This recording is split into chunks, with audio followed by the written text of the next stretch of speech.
Budget सत्र शुरू होने वाला है और इसी के साथ 23 जुलाई को पेश होगा मोदी 3.0 सरकार का पहला फुल बजट।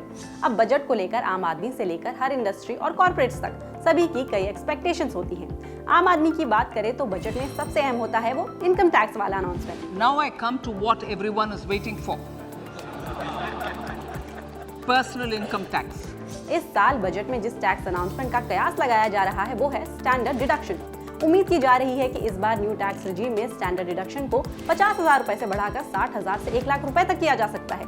टैक्स और consultancy firm Ernst and young यानी EY का तो यही कहना है कि सरकार को इस बजट में स्टैंडर्ड डिडक्शन को डबल करके 1 लाख रुपए कर देना चाहिए।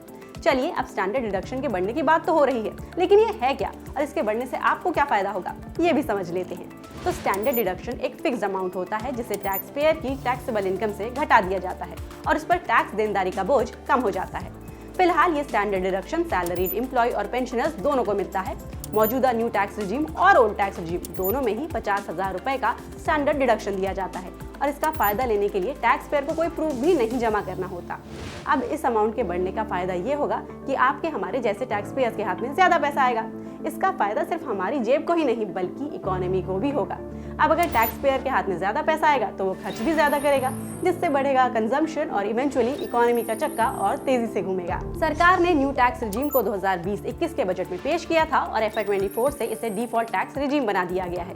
लेकिन न्यू टैक्स रिजीम चुनने वालों को ओल्ड टैक्स रिजीम में मिलने वाले कई डिडक्शन और एग्जेम्पशन जैसे HRA सेक्शन 80C के तहत इन्वेस्टमेंट का फायदा नहीं मिलता था।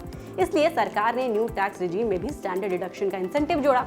अब महंगाई को देखते हुए और इस न्यू टैक्स रिजीम को और अट्रैक्टिव बनाने के लिए हो सकता है सरकार इस लिमिट को बढ़ा दे। इस बजट में स्टैंडर्ड डिडक्शन बढ़ेगा या नहीं, इसका फैसला तो 23 जुलाई को ही होगा। लेकिन तब तक आप हमें ये कमेंट करके बताइए कि बजट से जुड़ी आपकी क्या उम्मीदें हैं और आपके काम के ऐसे ही और वीडियोस के लिए NDTV प्रॉफिट हिंदी को जरूर सब्सक्राइब करें।